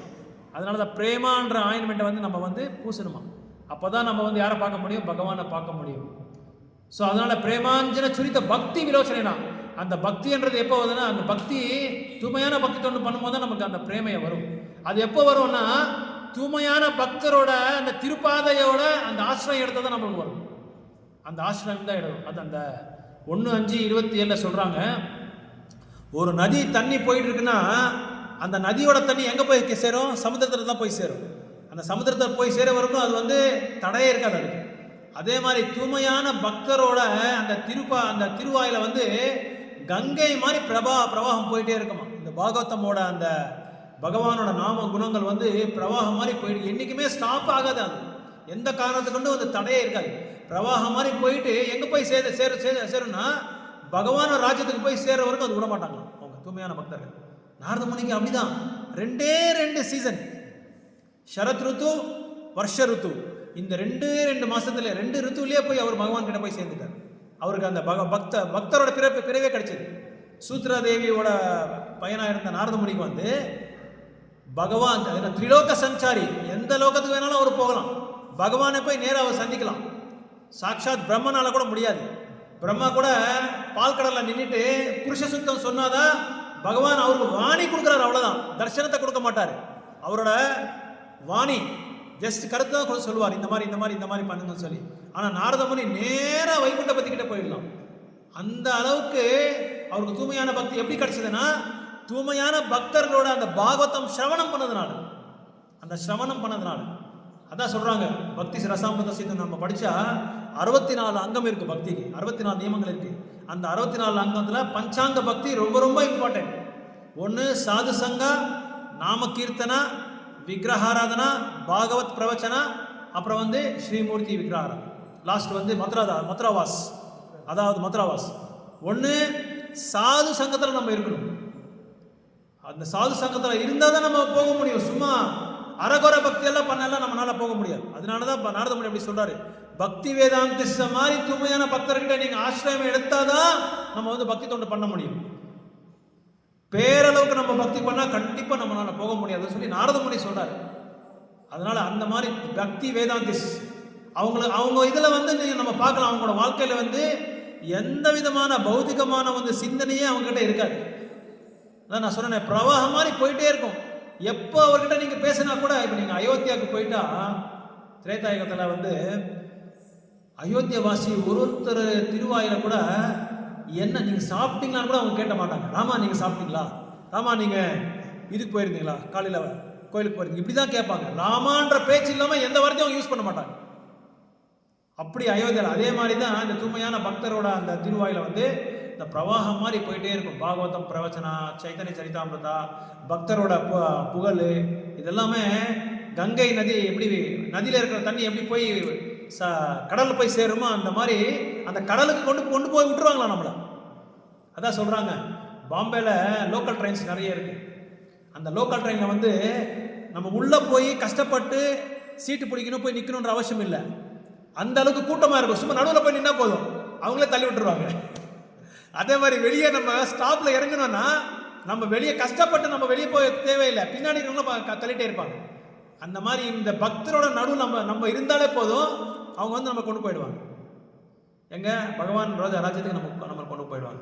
இதெல்லாம் கஷ்டம் பிரபு, குரோஸ்தனால முடியாதுன்னா 99% வந்து நம்ம சம்பிரதாயத்தில் இருக்கவங்க எல்லாருமே குரோஸ்தாஸ் தான். நம்மள மாதிரி திருமணம் பண்ணிக்கிட்டு குழந்தைங்களே இருக்கு, எல்லாருமே வந்து சம்சாரத்தில் இருக்கிறவங்க தான், குடும்பத்தில் இருக்கிறவங்க தான். 99 சைத்தன்ய மகாபிரபுவே ஒரு குரோஸ்தா தான், சில பிரபுபாதர் குரோஸ்தா தான். நிறைய நம்ம ஆச்சாரியத்தை நம்ம பார்க்கலாம். எல்லாமே அந்த என்ன பண்றாங்க, அந்த சமயத்துக்கு அது ஒதுக்கி வைக்கிறாங்க. பகவானுக்காக, பக்தி சேவைக்காக, பக்தி யோகாக்காக, பக்தரோட சாங்கித்தம் எடுக்கிறதுக்காகவே ஒதுக்கி வைக்கிறாங்க.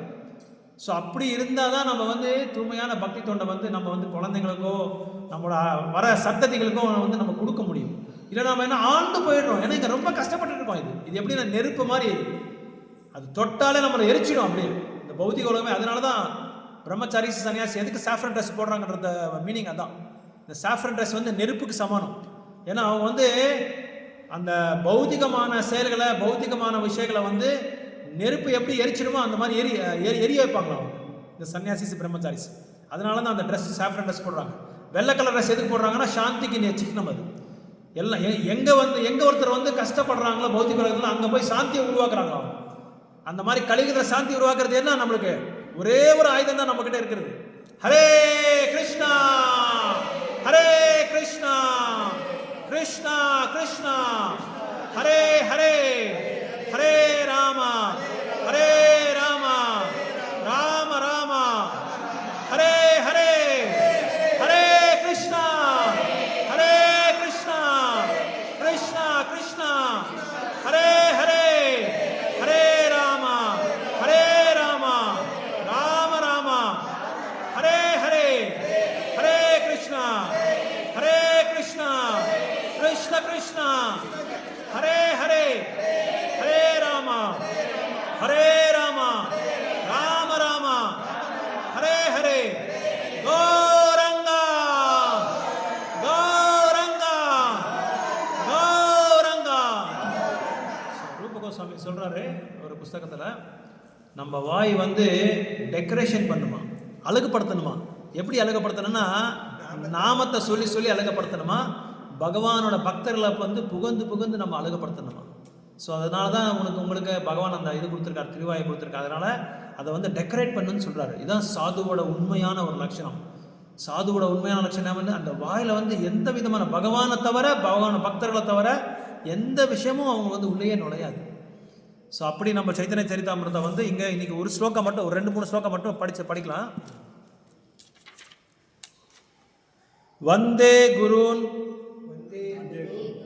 இஷபக்தான் இஷம் இஷாவதாரகன் தத் பிரகாஷம்ஸ் ச தச் சக்திஹி கிருஷ்ண சைத்தன்ய சமக்னகம். ஸோ இதுக்கு என்ன இது டிரான்ஸ்லேஷன் என்ன சொல்கிறாங்கன்னா, ஐ offer my respectable obeisance unto the spiritual masters, the devotees of the Lord's incarnations, his plenary portions, his energies and the primeval Lord himself, Sri Krishna Chaitanya. இதில் 6 பேருக்கு இங்கே முக்கியத்துவத்தை கொடுக்குறாங்க. 6 பேர் யாருன்னா, நான் என்னோட பணிவான நமஸ்காரங்கள் பண்ணுறேன். ஃபஸ்ட்டு யாருக்கு? குருக்கு நம்ம நமஸ்காரம் பண்ணுறேன். அதுக்கப்புறம் வேற பக்தர்கள், பகவானோட பக்தர்களுக்கு நான் வந்தனம் பண்ணுறேன். அதுக்கப்புறம் பகவானோட அவதாரங்களுக்கு, இது 3வது. 4வது ஏதே சம்ச கலா வம்ச கிருஷ்ணஸ்து பகவான் ஸ்வயம் இந்திரியாணி வேக்குலம். அதாவது பகவானோட அம்சமோட அம்சம், அந்த அம்சத்துக்கு நான் நமஸ்காரம் பண்ணுறேன். அதுக்கப்புறம் அவரோட சக்திகள், பொட்டன்சி, விபூதிகள், யாரு? பகவானோட விபூதிகள். அதுக்கப்புறம் பகவானுக்கே, இவங்க எல்லாருக்குமே நான் என்ன செய்கிறேன்? என் பணிவான நமஸ்காரங்களை நான் தெரிவிக்கிறேன்னு சொல்லி சொல்கிறாங்க. ஃபர்ஸ்ட் இதான் மங்களாச்சரணம். இதெல்லாம் ஒரு 6-7 ஸ்லோகம் மங்களாச்சரணம் 14 அத்தியாயம். அதுக்கு அப்படியே விளக்கத்தை கொடுக்குறாங்க. 2வது ஸ்லோகம் படிக்கலாம். வந்தே ஸ்ரீ கிருஷ்ண சைத்தன்யா, வந்தே ஸ்ரீ கிருஷ்ண சைத்தன்யா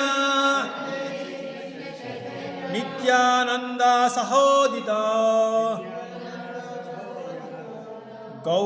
கௌடதயே புஷ்பவந்தோ சித்ரோ சந்தோ தமானுதஹ. Translation: I offer my respectable obeisance unto Sri Krishna Chaitanya and Lord Nityananda, who are like sun and moon. They have arisen simultaneously on the horizon of Gauda to dissipate the darkness of ignorance and thus wonderfully bestow benediction upon all. So இதில் என்ன சொல்கிறாங்கன்னா, சைத்தன்ய பிரபு, நித்யானந்த பிரபு அவதாரம் எடுத்தார். எதுக்காக அவதாரம் எடுத்தாருன்னா, நம்ம கிட்ட இருக்கிற அந்த அஜ்ஞானத்தை வெளியே அனுப்புறதுக்காக தான் அவர் இந்த அவதாரத்தை எடுத்திருக்காரு. அதாவது அவரை எப்படி ஒப்படைக்கப்பட்டிருக்காருன்னா, சூரியனுக்கு சந்திரன் வந்தால் நம்மளுக்கு என்ன ஆகும்? வெளிச்சம் வரும். அந்த வெளிச்சம் வந்தால் என்ன ஆகும்? இருட்டு வெளியே போயிடும். ஸோ அதனால சைத்தன்ய மகாபிரபு, நித்யானந்த பிரபு நம்மளுக்கு சூர்யா சந்திரா மாதிரி இருளை போக்குறதுக்காக அவர் நம்மளுக்கு பிரகாசத்தை கொடுக்குறாரு. ஸோ இதுதான் இந்த 2வது ஸ்லோகம் சொல்கிறாங்க. இன்னொரு 3வது ஸ்லோகம் ஒன்று படிச்சுட்டு நம்ம இது பண்ணலாம். யதத்வைதம் பிரம்மோபநாசாதி ததாபி யஸ்ய தனுபா யை ஆத்மனார்யம் புருஷா இதி சோஷ்யாம்சா விப்ரவா சத் ஐஸ்வர்யா பூர்ணோயா இஹ பகவான் சா ஸ்வயம் அஹம் நா சைத்தன்யாத் கிருஷ்ணா ஜகத் பரத்வத்வம் பரம் விஹா. So translation படிக்கலாம். What the Upanishads describe as the impersonal Brahman is but the effulgence of his body, and the Lord known as the super soul is but his localized plenary portion. Lord Chaitanya is the supreme personality of Godhead. Krishna himself fully with 6 opulences. He is the absolute truth and no other truth is greater than or equal to him. So இங்க பகவானை பற்றி சொல்கிறாங்க.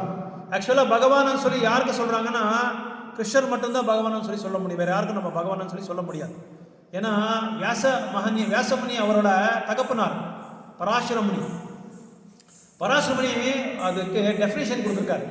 என்ன definition கொடுத்துருக்காருன்னா, பகா அப்படின்னா ஐஸ்வர்யங்கள், வான்னா 6 ஐஸ்வர்யங்கள் யார் சம்பூர்ணமாக அடைகிறாங்களோ அவங்க தான் பகவான் அப்படின்னு சொல்கிறாங்க. அதாவது பியூட்டி, வெல்த், ஆப்புலன்ஸ், சக்தி, வைராக்கியம், ஞானம், இந்த 6 ஐஸ்வர்யங்கள் யார் சம்பூர்ணமாக அடையிறாங்களோ அவங்கள தான் நம்ம பகவானை சொல்லி சொல்ல முடியும். ஆனால் இந்த 6 ஐஸ்வர்யங்கள் நம்மக்கிட்டே இருக்குது. நம்மளுக்கு எப்படி இருக்குது? ஒரு சிறு அளவுக்கு மட்டும்தான் நம்மக்கிட்ட இருக்குது. அதில் ஒரு அம்சம் நம்ம அவ்வளோதான், ஒரு அணு. ஆனால் பகவானுக்கிட்ட இது சம்பூர்ணமாக இருக்குது. சம்பூர்ணமாக இருக்கிறதுனால அவர் தான் பகவான்னு சொல்லி சொல்கிறாங்க. அதனால தான் அவருக்கு அப்பாற்பட்டவர் யாரும் இல்லை, அவருக்கு சமானமும் யாரும் இல்லைன்னு சொல்லி சொல்கிறாங்க. ஸோ இப்படி 3 விதமான சாட்சாத்காரத்தை பற்றி சொல்கிறாங்க. பிரம்மேதி பரமாத்மேதி பகவானேதி சப்தத்தை எத் விஜ்ஞானம் ஃபர்ஸ்ட் ஸ்டாண்டர்ட் 2nd சாப்டரில் வருது. இது 3 யாரை கரெக்டாக புரிஞ்சுக்கிறாரோ பிரபுபா சொல்கிறாரு, அவங்க கண்டிப்பாக பகவான் கிட்ட போய் சேர்றாருன்னு சொல்கிறாரு. இதுதான் ரொம்ப ரொம்ப இம்பார்ட்டண்ட்டு. பேசிக்ஸே இதுதான், அடிப்படையான தத்துவமே இதில் தான். ரொம்ப ஈஸி தான், பார்க்குறதுக்கு ரொம்ப கஷ்டமாக இருக்கும், ஆனால் ரொம்ப சரளமாக நம்ம புரிஞ்சுக்கலாம். ஒரு சின்ன எக்ஸாம்பிள் கொடுக்குறாங்க, அவ்வளோதான். யார்? பிரபுபாதர் சொல்கிறார். சூரிய பகவான் இருக்கார். சூரிய பகவான் இருக்கிறதுனால தான் நம்ம இந்த ஜன்னலில் வெளிச்சம் வருது. இந்த வெளிச்சம் வருதவே பகவான் சரி சொல்றாங்க. ஒரு ஸ்கூல்காரங்க, ஒரு ஆன்மீகவாதிகள், இந்த ஜன்னல்ல இருந்து வர வெளிச்சத்தை, அந்த ஜோதி, அந்த வெளிச்சமே அவர் தான் பகவான் சொல்லி சொல்றாங்க. அது ஃபர்ஸ்ட் கிளாஸ். அதாவது அவங்க வந்து ஒரு ஆன்மீகவாதி ஒரு குழு, அது ஒரு குழு. ரெண்டாவது ஆன்மீகவாதி என்ன சொல்றாங்கன்னா, எல்லாரோட இதயத்துல பகவான் வந்து லோக்கலைஸ் பரமாத்மாவா இருக்காரு, பரமாத்மா இருக்கிறதுனால அவர் தான் பகவான் சொல்லி சொல்றாங்க. அவங்களுக்கு கொஞ்சம் ஒரு அளவுக்கு ஒரு ரெண்டாவது படி ஏறுறாங்க. அந்த ஒரு ஆன்மீகமான ஒரு குழு. மூணாவது குழு என்ன சொல்றாங்கன்னா, இல்ல பிரம்ம ஜோதியும் கிடையாது, பரமாத்மா உள்ளேயும் கிடையாது, பரமாத்மா வந்து பகவானோட அம்சம், கலான்னு சொல்றாங்க. ஆனா உண்மையான பகவான், உண்மையான சூரியன் எங்க இருக்காரு? சூரிய லோகத்துல இருக்காரு. சூரிய லோகத்துக்கு நம்ம போனா சூரிய நாராயணன் நம்ம பார்க்கலாம்.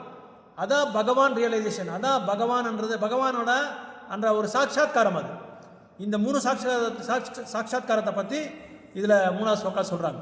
ஆக்சுவலா இதெல்லாம் பாகவதம்ல, பகவத்கீதையில எல்லாமே வந்திருக்கு. அதை வந்து மறுபடியும் கிருஷ்ணதாஸ் கவிராஜ் சுவாமி கொஞ்சம் ஹைலைட் பண்றாரு, மேற்கோள் காட்டுறாரு. அதனால அந்த 3 இந்த சாட்சாத்காரத்துல உண்மையான சாட்சாத்காரம் எதுன்னா பகவானோட சாட்சாத்காரம். அதான் நம்ம பண்ணிட்டு இருக்கோம். நம்ம கௌடி சம்பிரதாயத்துல நம்மளோட ஆச்சாரியாஸ், நம்மளோட லீனியேஜ் வந்து நமக்கு என்ன சொல்லி கொடுத்துருக்காங்கன்னா, இந்த மாதிரி தான் பகவான் இருக்காரு, பகவானுக்கு உருவம் இருக்கு. எப்படி வந்து நம்ம ஒரு வீட்டில் ஒரு சின்ன கை குழந்தை இருந்தால் நம்ம எப்படி பார்ப்போம்? 24 hours அவங்க மேலே நம்மளுக்கு கவனம் இருக்கும். அந்த மாதிரி நம்ம என்ன செய்யணும், அதுக்கு 1000 மடங்கு அதிகமாக நம்ம வந்து பகவானை வந்து இங்கே சேவை செய்கிறோம். அதனால பாருங்க, பகவானுக்கு பெட் இருக்கு, அவருக்கு சாப்பாடு சாப்பிடும்போது, உணவு சாப்பிடும்போது 3 பீட்டம் போடுவாங்க, 2 பீட்டம் போடுவாங்க உற்சவ மூர்த்திக்கு. அதே மாதிரி பிரஷ் இருக்கு பகவானுக்கு. அதே மாதிரி பகவானுக்கு பாத ரட்சக்கல் இருக்கு. இதெல்லாமே எல்லாமே இருக்கு. நம்ம என்னென்ன ஆடைகள் இருக்கு, கம்மல் இருக்கு, இதெல்லாம் நம்ம பார்க்கலாம். நம்ம பார்க்கும்போது சும்மா அப்படி தரிசனம் பண்ணிட்டு பார்க்கல, அந்த திருப்பாதையிலேருந்து நம்ம பார்த்துட்டே வரணும். அந்த தர்சனம் எப்படி இருக்குன்னுமா சொல்றாங்க ஆச்சாரியாஸ். பகவானை ஒரு தடவை தரிசனம் பண்ணிட்டா நைட்ல போய் தூங்கிட்டு இருக்கா கூட அந்த தரிசனம் தெரியும் நம்மளுக்கு, அந்த கனவுல வரணுமா. அந்த மாதிரி ஆழமா நம்ம வந்து அந்த தரிசனம் பார்க்கணும். ஆனா அந்த மாதிரி ஆழமான தரிசனம் நம்மளுக்கு வராது. ஏன் வராதுன்னா, ஒருத்தர் வந்து பாகவதத்தை வந்து ஆழமா படிச்சு புரிஞ்சுக்கிறாங்களோ அவங்களுக்கு மட்டும்தான் அந்த தரிசனம் தெரியுமா. அதனால நம்ம தரிசனம் பார்த்து ரசிக்கிற அளவுக்கு நம்மளுக்கு தகுதி கிடையாது. அதனாலதான் என்ன சொல்றாரு பகவானு, என்னை வந்து நீங்க என் லோகத்துக்கு வந்து பார்க்க அவசியமே இல்லை. எங்க பார்க்கலாம்? நீங்க என்ன பாகவதம்ல நீங்க கேட்க என்ன பார்க்கலாம். பிபத பாகவதம் ரசமாலயம் சொல்றாங்க. ஃபர்ஸ்ட் கேண்டோல 2வது ஸ்லோகத்துல சொல்றாங்க, பிபத பாகவதம் ரசமாலயம். எப்படி நான் பிபத்தான சாப்ப குடிக்கிறது, பாகவத்தை அப்படியே நீங்க குடிச்சிட்டே இருக்கலாம், குடிச்சே நீங்க அப்படின்னா என்ன அர்த்தம், கேட்கறது, சிரவணம் பண்றதுலயே நீங்க பகவானை பார்க்கலாம்னு சொல்றாரு. பகவானை நம்ம போய் பார்க்க அவசியமே இல்லை, நம்ம கிட்டே பகவான் வந்துடுறாங்க. எப்போ பாகவதம் வந்து தூய்மையான ஹம்ச அன்னப்பறவை மாதிரி இருக்கிற பக்தர்கள் கூட நம்ம கேட்டா அது வந்து நம்ம பகவானை நம்ம பார்த்துடலாம். ஆனா காகைகள் எங்க இருக்கும், அபக்தர்கள் எங்க இருக்காங்களோ அங்க காகை இருக்கும், குப்பை எங்க இருக்கோ அங்க காகை இருக்கும். அந்த இடத்துல யார் இருப்பாங்க? அபக்தர்கள் இருப்பாங்க, அசாதுகள் இருப்பாங்க, அசந்தர்கள் இருப்பாங்க. அவங்க என்ன பண்றாங்க, அவங்களோட ஆசைகளை நிறைவேற்றுறதுக்காக, புலனின்பத்துக்காக காகையில் எங்க போகும்? குப்பையில போய் சாப்பிட்டே இருக்கும். ஆனா தூய்மையான பக்தர்கள் அங்க இருக்க மாட்டாங்க, அன்னப்பறவைகள் அங்க இருக்க மாட்டாங்க. அன்னப்பறவை எங்க இருக்கும்?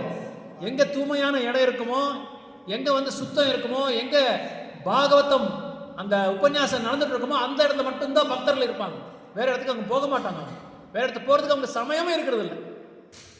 அதனால நம்ம வந்து பகவானை பார்க்கணும்னா தூய்மையான நாமத்தை, அபராதம் இல்லாம 10 அபராதங்களை தவிர்த்து நம்ம பகவானோட நாமத்தை வந்து பக்தர்கள் கூட நம்ம வந்து ஜபம் பண்ணாலே அந்த இது வந்துடும், அந்த ருச்சி நம்மளுக்கு வந்துடும். அந்த ருச்சி வர என்ன ஆகும், நாளைக்கு நம்ம அட்டாச்மெண்ட் ஜாஸ்தி ஆகும், நம்ம பற்று பகவானுக்கு மேலே அந்த பற்று ஜாஸ்தி ஆகிடும். அந்த பற்று ஜாஸ்தி ஆக நம்மளால வேற எந்த பொருளை பற்றி நம்ம சொன்னால் கூட அவங்க மனசில் ஏறாது. பக்கத்தில் சொல்கிறாங்க, ஒருத்தர் வந்து ஒரு பக்தர் ஒருத்தர் ஃபாரின் டிவோட்டி ஒருத்தர் சொன்னார், அமிதா சரண் பிரபுன்னு சொல்லி அவர் பேர். அவர் ஒரு 20 வருஷத்துக்கு முன்னாடி மீட் பண்ணுவோம் திருப்பதியில். அவர் டாப் புக் டிஸ்ட்ரிபியூட்டர். அவர் சொல்கிறாரு, உலகத்தில் போர் நடந்துட்டு இருந்து மிசைல்ஸ் எல்லாம் போய் நியூக்ளியர் வெப்பன்ஸ் ஒருத்தர் மேலே போட்டுருந்தா கூட நீங்கள் என்ன பண்ண தெரியுமா, பாகவதத்தை சைத்தன்ய சரிதாமிரத்தை போய் நீங்கள் எடுத்து சொல்லணும், புஸ்தகத்தை நீங்கள் போய் அப்போ விநியோகம் பண்ணுன்னு சொல்லி சொல்கிறாங்க. அந்த டைமில் கூட நம்மளோட வேலை என்ன, நம்மளோட கடமை என்ன, பாகவதம் பண்றாங்க. எவ்ரிவேர் கோ அண்ட் பாம் த பாகவதம், பகவத்கீதா, சைத்தன்ய சரிதாமிரதா எல்லா இடத்துலையும் போய் நீங்கள் வந்து பாம்பு மாதிரி போடுங்கன்றாங்க. புக்ஸை வந்து விநியோகம் பண்ண சொல்கிறாங்க. ஸோ அதனால் நம்ம நாளைக்கு எந்த அளவுக்கு நம்ம வந்து படிக்கிறதுல, அப்புறம் வந்து சாது சங்கம் முக்கியமாக பக்தரோட சாங்கத்தில் நம்ம எந்த அளவுக்கு நம்ம வந்து இது ஏன்னா கவனத்தை நம்ம வந்து செதறாமல் காமிக்கிறோமோ அந்த அளவுக்கு நம்ம வந்து ரொம்ப முன்னேற முடியும். ஏன்னா ஒரு பக்தர் சொல்கிறாங்க, ஒரு ஆச்சாரியாசு, ஒரு காலையில் எழுந்த உடனே நைட்டு நம்ம தூங்குறதுக்கு முன்னாடி நம்ம பரிசீலனை பண்ணிக்கணுமா, நம்ம இன்றைக்கி எத்தனை தடவை வந்து பகவானை பற்றி நம்ம வந்து அனலைஸ் பண்ணியிருக்கோம், பகவானை பற்றி எத்தனை சிந்தனை பண்ணியிருக்கோம், பகவானை சிந்தனை இருக்கோம். அனன்யஸ் சிந்தயந்தோமாம் ஏஜன பர்யுபாசதே தேஷாபி நித்யாபியுக்தானாம் யோகக்ஷேமம் வகாமியம். 9:29 கிருஷ்ணன் சொல்கிறார், என் நேரமும் ஏன் சிந்தனையில் இருக்க சொல்கிறார். ஏன் சிந்தனையில் இருந்தால் உனக்கு எல்லா க்ஷேமமும் வந்துடுறாங்க, எல்லா யோகக்ஷேமம் நான் பார்த்துக்கிறேன். ஸ்ரீவாஸ் சங்கத்தில் வந்து ஸ்ரீவாஸ் சங்கம் நீங்கள் போயிருப்பீங்க நினைக்கிறேன், மாயாப்பூரில் ஒரு பெரிய ஸ்ரீவாஸ் சங்கம் வந்து ஒரு அந்த வீடு, அந்த வீட்டிலே 24 hours கான சங்கீர்த்தனம் நடந்துகிட்டே இருக்கும். அங்கே யார் இருக்காங்கன்னா தூய்மையான பக்தர்கள் மட்டும்தான் அலோ பண்ணுவாங்க, உள்ள வேறு யாரும் அலோ பண்ணல. சாட்சாத் சைத்தன்ய மகாபிரபு வருவார். சைத்தன்ய மகாபிரபு இருக்கும்போது யாராவது கல்மஷமான பக்தரை இருந்தால் உடனே வெளியே அனுப்பிச்சிருவார். அவருக்கு தெரிஞ்சிடும், அந்த டிஸ்டர்பன்ஸ் வந்துடும் அந்த சங்கீர்த்தனம் பண்ணும்போது. அதனால் ஸ்ரீவாஸ் சங்கம் என்ன பண்ணார், 24 hours கிரகஸ்தா அவர், நம்மளை மாதிரி திருமணம் பண்ணிக்கணும் ஒரு இல்லறவாசி அவர். 24 hours மகாபிரபு கூட இது சங்கீர்த்தனம் பண்ணிட்டே இருக்காரு. பின்னாடி வீடு, அந்த வீட்டில் உடனே அவங்க பையன் வந்து இறந்துடுறாரு, ஸ்ரீவாஸோட பையன் வந்து இறந்துடுறாரு. இது தெரிஞ்சுக்கிட்டு கூட என்ன பண்ணுறாரு, அப்படி இப்படின்னு சொல்லி சிக்னல் கொடுத்துட்டு இது சங்கீர்த்தனம் பண்ணிட்டே இருக்காரு. ஹரே கிருஷ்ணா கிருஷ்ணா கிருஷ்ணா ஹரே ஹரே, ஹரே ராமோ ஹரே ராமோ, ராமோ ராமோ ஹரே ஹரே, ஹரே கிருஷ்ணா கிருஷ்ணா கிருஷ்ணா ஹரே ஹரே, ஹரே ராமோ ஹரே ராமோ, ராமோ ராமோ ஹரே ஹரே, ஹரே கிருஷ்ணா கிருஷ்ணா கிருஷ்ணா ஹரே ஹரே, ஹரே ராமோ ராமோ ராமோ ஹரே ஹரே. சங்கீர்த்தம் நடந்துட்டே இருக்கு, இவர் பாடிட்டே இருக்காரு. பையன் போனான்ற ஒரு கவலையே இல்லை இவங்களுக்கு, ஆடிட்டே இருக்காரு. உடனே வந்து யாரோ ஒருத்தர் வந்து மகாபிரபுவோட காதலை இந்த மாதிரி சொல்கிறாரு, ஸ்ரீவாஸோட பையன் இறந்துட்டாரு, அவர் பாட்டுக்கு அவர் பாடிட்டு இருக்காரு, கொஞ்சம் கூட அவருக்கு ஒரு இதே இல்லை, பையன்ன்றது ஒரு என்ன மனிதாபிமானமே இல்லை அவருக்கு. அப்போ மகாபிரபு கூப்பிடுறாரு அவரை, என்ன ஸ்ரீவாசினியே, கொஞ்சம் கூட உனக்கு பொறுப்பே இல்லையா உனக்கு? மகாபிரபு, நீங்கள் சங்கீர்த்தனம் பண்ணிட்டு இருக்கீங்க, அந்த சங்கீர்த்தனம் பண்ணிட்டு இருக்கும்போது எப்படி நான் வந்து உங்களை டிஸ்டர்ப் பண்ணுறது, எப்படி நான் வந்து அந்த கலக்கத்தை உண்டாக்குறது, என்னால் தாங்க முடியல, அது எனக்கு அது விருப்பமே இல்லைன்னு சொன்னார். அப்புறம் உடனே சைத்தன்ய மகாபிரபு உள்ளே போய் ஸ்ரீவாஸோட பையனை பார்த்துட்டு ஜஸ்ட் அப்படி ஒரு ஸ்பர்ஷம் அப்படி பண்ண உடனே அப்படியே சொல்லிடும். அப்போ சைத்தன்ய மகாபிரபு கேட்குறாரு, என்ன ஸ்ரீவாஸ், எப்படி நீ வந்து குடும்பத்தை வந்து மெயின்டைன் பண்ணுற, நீ எப்போ பார்த்தாலும் என் கூட சங்கீர்த்தனம் பண்ணிட்டு இருக்கிற, எப்போ பார்த்தாலும் பக்தர் கூட வந்து பாகவதம் சைத்தன்ய சரிதாமத்தோட பாகவதத்தை பற்றி நீ சொல்லிட்டே இருக்கிற, நீ எப்படி தான் ஃபேமிலியை மெயின்டைன் பண்ணுற, நீ எப்படியா குடும்பத்தை வந்து நீ வந்து நியமனம் பண்ணுற, எப்படி, எனக்கு ஒன்றுமே புரியலங்க. அப்போ சொல்கிறார் அவர் ஸ்ரீவாஸ் டாக்டர், ஹரே கிருஷ்ணா 3 தடவை நான் தட்டினா எல்லாமே தானாக வந்துடுன்னு சொல்கிறார். அதே மாதிரி அவருக்கு எல்லாமே வந்துருந்துச்சு. இது உண்மையாக நடந்தது, 523 வருடங்கள் முன்னாடி நடந்திருக்குது. எல்லாமே தானாக வந்துடுது. அது யார் அனுப்புகிறாங்களோ எனக்கு தெரியாது. இது வரைக்கும் அவர் வந்து ஒரு நாள் கூட எனக்கு வந்து வராமல் இல்லை. ஒருவேளை அது வராமல் இருந்தால் நீ என்ன செய்கிறேன்னு சொன்னார். வராமல் இருந்தால் எனக்கு பரவாயில்ல, நான் சங்கீர்த்தனம் பண்ணிட்டே இருக்கேன்னு சொல்கிறார். என் பாட்டு நான் சங்கீர்த்தனம் பண்ணிட்டே இருக்கேன். அது தானே அனுப்பிச்சிருக்காரு. யாரோ ஒருத்தர் அனுப்புகிறார், யார் அனுப்புகிறாரு தெரியல. அவர் மகாபிரபு சொல்கிறதுக்கு மகாபிரபு தான் அனுப்புகிறாரு, அது கிருஷ்ணா தான் அனுப்புகிறாரு, எனக்கு தெரியல, அதை பாட்டுக்கு அது வந்துடுதுன்னு சொல்கிறார். அதனால் நிறைய பேர் என்ன நினச்சிருக்காங்கன்னா, கிரகஸ்த இல்லறவாசிகள் இப்படி நான் இருந்தால் தான் குடும்பத்தில் எல்லாமே நடக்கும், இல்லைன்னா நடக்காது சொல்லி நினச்சிக்கிறோம். ஆனால் நம்ம வந்து எவ்வளோ அளவுக்கு நம்ம வந்து சரணாகதி ஆகிறோமோ பகவானுக்கு, அந்த அளவுக்கு பகவான் ஒருத்தர் வந்து நியமனம் பண்ணுவார். நம்ம இடத்துல வந்து அங்கே ஒருத்தரை வந்து நியமனம் பண்ணுவார். நம்ம வீட்டில் நம்ம குடும்பத்தில் இருக்கிற ஒரு சதஸ்யரை வந்து ரெடியாகி அவங்க பார்த்துக்கிட்டே இருப்பாங்க. இதுக்கு ஒரு உதாரணம் ஸ்ரீவாஸ் வந்து ஒரு உதாரணம். அதான் சைத்தன்ய மகாபிரபு சொல்கிறாரு, எப்படி தான் உனக்கு இந்த மாதிரி எல்லாம் வைராக்கியம் வந்திருக்கு, உங்கள் கூட இருக்கிற மகாபிரபு, அதனால தான் எனக்கு அந்த மாதிரி வைராக்கியம். அதனால் நம்ம அந்த ஒரு ஏஜ் வந்து தாண்டிட்டா என்ன பண்ணோம், எல்லாமே கொஞ்சம் கொஞ்சமாக விட்டு கொஞ்சம் வந்துட்டே இருந்தால் தான் நம்ம மகாபிரபு கிட்ட போவோம். அது மீன் பகவானோட இதுக்கு போக முடியும். ஏன்னா நம்மளால, ஏன்னா இது வந்து என்ன சொல்கிறாங்க, கிருஷ்ணர் வந்து சொல்கிறாங்க பகவத்கீதையில், ஹிருதய தௌர்பல்யம்னு சொல்கிறாங்க. ஹிருதய தர்ம வீக்னஸ், பெட்டி மைண்டட்னஸ் இன் த ஹார்ட். அந்த இதயத்தில் வந்து நம்மளால் அந்த இது என்ன சொல்கிறது, அந்த பற்றுவை வந்து விட்டு வர முடியாது. ஒரு நபர் வந்து இறந்துட்டா அந்த உடல்லேருந்து அந்த ஆத்மாவை வெளியே வரது தான் அந்த சம்ஸ்காரம் மேலே பண்ணுறது. அந்த ஏன்னா வெளியே வரமாட்டேன்றார் அந்த ஆத்மா. அந்த உடல் மேலே அந்த அளவுக்கு அட்டாச்மெண்ட் அவங்களுக்கு. ஒரு பூமியில் ஒரு மரம் இருக்குன்னா அந்த வேரோடு எடுக்கிறது ரொம்ப கஷ்டம், கிளையை எடுத்துடலாம், அந்த வேர் எடுக்கிறது ரொம்ப கஷ்டம். அந்த பூமிக்கு அதுக்கு வந்து அந்த அளவுக்கு பாண்டிங் ஆகிட்டு இருக்கு, பந்தப்பட்டு இருக்கு. அது வந்து ரொம்ப சரளமாக அவன் ஈஸியாக வராது. அதனால் இல்லறவாசிகள் வந்து பயப்பட அவசியம் இல்லை. 50 வருஷம் 55 வருஷம் நம்ம வந்து இல்லறவாசியாக இருக்கலாம். அதுக்கப்புறம் வந்து நம்ம மேனேஜ் பண்ணி அவங்களுக்கு வந்து நம்ம என்ன பொறுப்பு கொடுத்து நம்ம வெளியே வந்துட்டு, இதெல்லாம் நான் சொல்லலை, மகாபிரபு அந்த அறிகுறிகளை கொடுக்குறாங்க. இந்த மாதிரி தான் நம்ம வந்து நடந்துக்கணும் சொல்லி சொல்கிறாங்க.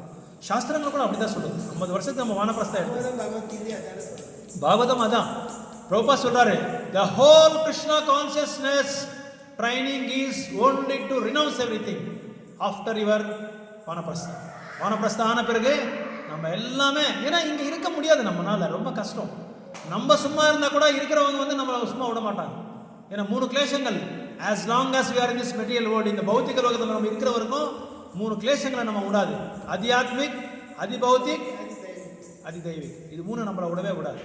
எப்படியாவது நம்மளை வந்து ஏதோ ஒரு விஷயம், ஏதோ ஒரு திசையில் வந்து நம்ம வந்து அது வந்து அப்போ 3 முக்குணங்கள், இந்த முக்குணங்கள் நம்மளை விடாது. சத்தகுணம், ரஜோகுணம், தமோகுணம். இது வந்து ரொம்ப கஷ்டம். நம்மளால தமோகுணம் ரஜோகுணத்தை விட்டு சத்தகுணத்துக்கு நம்மளால போக முடியல, என்ன ரொம்ப கஷ்டப்பட்டு இருக்கோம். ஸோ அதனால இந்த சைத்தன்ய சரிதாமரை வந்து இந்த முக்குணங்களை வந்து எப்படி நம்ம வந்து வெளிநாடுறது, வைராக்கியத்தை வந்து எப்படி வந்து நம்ம வந்து பயிற்சி பண்ணுறது, இது எல்லாமே இதை வந்து கிருஷ்ணதாஸ் கவிராஜ் கோஸ்வாமி மகாபிரபுவை ஒரு ஹீரோ ரோலை கொடுத்து நம்மளுக்கு வந்து காட்சி கொடுக்குறாரு. ஓகே, ஹரே கிருஷ்ணா. जगद्गुरु शील प्रभुपाद की जय, जगद्गुरु श्री नारायण स्वामी महाराज की, शीला भक्ति सिद्धांत सरस्वती गोस्वामी महाराज की, श्री श्री राधा कृष्ण भगवान की, श्री श्री चैतन्य महाप्रभु की, नित्यानंद प्रभु की, पंचतत्व की, गोपेश्वर महादेव की, योग मैया पूर्णमासी योग मैया की, वृंददेवी तुलसी महारानी की, निताय सीतानाथ गौर प्रेमानंदे. ஏதாவது கேள்விகள் இருந்தால் கேட்கலாம், ஏதாவது கருத்துக்கள் இருந்தால் சொல்லலாம். அப்படி இல்லைன்னா கேள்விகள் எதில் நம்ம வந்து குரூப் சாட்டிங் ஒரு ரவுண்ட் பண்ணிவிட்டு நம்ம ஸ்டாப் பண்ணணும்.